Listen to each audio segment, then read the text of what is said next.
On April 20, 2018, the world lost a music superstar, chart-topping DJ Avicii. Aged just 28, he tragically took his own life while on holiday in Oman. For Class Bergling, he lost his son, Tim. "I miss him every minute," Class Bergling shares over a candid, deeply personal video call. "Of course, I talk to him every day. But," he pauses, "I admit, I get angry at him sometimes. Why did you do it? Why did you leave us?" Avicii rose to fame as explosively as the bouncing synths on his breakout smash levels. The 2011 hit, joyously sampling Etta James' Good Feeling refrain, catapulted the then 22-year-old Swede to pop superstardom. Over the next 5 years, as club dance music evolved into the ubiquitous, chart-topping genre known as EDM, with Levels as its anthem, Avicii became its blonde, high-cheekboned poster boy, reportedly earning £250,000–180,000 a night on tour. Avicii, the superstar DJ behind some of the decade's biggest hits. But at 26, he retired from live shows. In a personal note to fans, he referenced his physical and mental health without detailing the full extent of his struggles, which involved anxiety, pancreatitis, alcohol, and painkiller addiction. Despite a period of recovery, producing music away from the spotlight, Tim continued to struggle with inner demons in his search for existential answers about his life.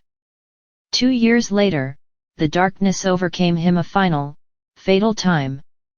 If you are affected by any of the issues in this story, the BBC Action Line has information about services that can provide support and advice. Now, his family wants people to know Tim beyond the stage lights, releasing a picture book to honor his legacy.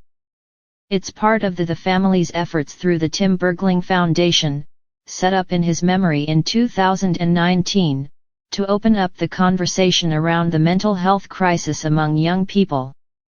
Class, who carefully curated the pictures from Tim's childhood to his superstar life, explains, "We want to help people see beyond the Avicii fame.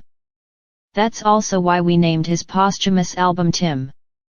Reflecting on the deep connection fans still feel, shown by the thousands of letters and memoriam messages on his website, Class says, "Tim meant a lot to young people, his music, his lyrics, and his person. At first, I didn't understand why, but then a fan said, Tim was authentic.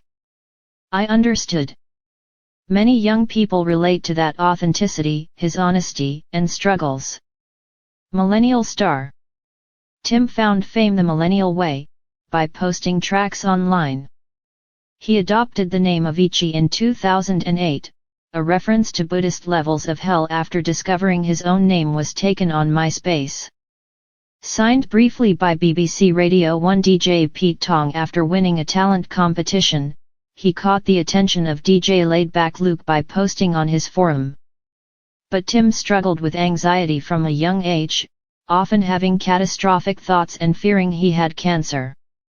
Cannabis use led to fears of madness, disassociation, and derealization.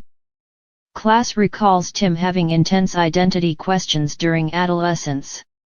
After a few meetings with a psychologist, Tim felt better. However, touring exacerbated his anxiety. A text message in Tim's 2021 biography revealed Class concerns. "Hi Tim, hoping your inspiration is enough for this huge tour, with gigs every day. One needs to pause and breathe a little, but it's your choice. Kisses and hugs. Your old man." The hectic schedule took its toll. As Levels garnered nearly 20 million views on YouTube before its official release, Tim's tour included performances across the US, New Zealand, Australia, and Asia, often doing multiple shows in different cities on the same day. To soothe his nerves, Tim turned to alcohol. "I found the magical cure of just having a couple of drinks before going on," he said in the documentary Avicii, True Stories. This dependence grew as he traveled, telling GQ in 2013, "You're traveling around, you live in a suitcase, you get to this place, there's free alcohol everywhere." In 2012, he embarked on a 26-day US tour, which triggered stomach pains from his drinking, leading to hospitalization and opioid prescriptions for worsening pancreatitis, starting a cycle of health issues and addiction. The following year in Australia, his pancreatitis returned, but he refused gallbladder removal to avoid cancelling more dates and was prescribed opioids again. His appendix eventually ruptured, forcing surgery. Class emphasizes the need for systemic change in the music industry, but is careful to avoid individual blame. "I still think that record labels, touring people, agents and managers should really have a driver's license to show they are fit. This is the way artists should be handled," he asserts. While he acknowledges some positive changes since Tim's death, noting that Swedish managers at major labels are more aware nowadays, he stresses that more comprehensive measures are necessary to ensure artist well-being. Survivor's guilt. Tim's health problems coincided with his now Grammy-nominated commercial success. His debut album True, which introduced country sounds, produced hits like Wake Me Up and Hey Brother. By 2015, his mental state had deteriorated with pill abuse, anger outbursts, and erratic behavior. Despite promising his second album Stories would be his best, his struggles led to delays, on-stage nihilism and clashes with paparazzi. That summer, Class and his management knew something had to be done. With a therapist, they planned an intervention in Ibiza. In a Times interview, Class said he felt he betrayed his son. "I ask what he meant and his eyes well. You confront your child who is completely unaware of what's going to happen." Tim's distressed reaction was evident. "You see that he realizes something is planned behind his back. But it was necessary," Class says. "There is no doubt about doing it, but coming to that point is not easy." Tim, always stubborn, appeared confused, thinking he was being criticized despite working endlessly. After hours of resistance, he agreed to rehab, telling Class, "I had decided hours ago but just wanted to test you." Class smiles, feeling proud of his son's bravery.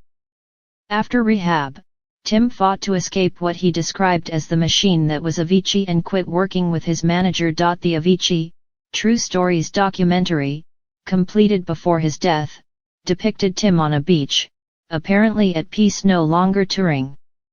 The reality of his suicide had to be added as a jarring postscript. Class admits the grief is compounded by the fact that my wife and his brothers and sister were glad that he was improving in many ways. It may sound contradictory, but that's the way it was, he was improving. Class explains guilt is such a big burden for survivors, who often ask, "What have I done wrong?" He acknowledges, as therapists have told him, many times, "You cannot do anything." 50-year legacy. This confusion of loss highlights the universal impact of suicide on those left behind as well as the direct victims. The Foundation's funding supported Sweden's new National Suicide Prevention Hotline, with the government working on legislation to better investigate suicide. It is part of Class' 50-year plan to cement his son's legacy. At a tribute concert, Class promised to push suicide up the political agenda. "We tried to get as many young people there as possible, as well as politicians." Class recalls. "One of the most impactful moments was a big group of parents coming up on stage who had lost their children to suicide. It was such a strong moment. The most important thing is to break the stigma facing young people. With a war-torn, unstable world facing the next generation, that's where I think we can be useful," he says. Since Tim's death, Stockholm's arena has been renamed the Avicii Arena, and Together for a Better Day concerts continue in his memory. Reflecting on Tim's enduring influence, Class says, even if he's not with us anymore, he is still very much with us. Avicii, The Life and Music of Tim Bergling will be published by Max Strom on June 13.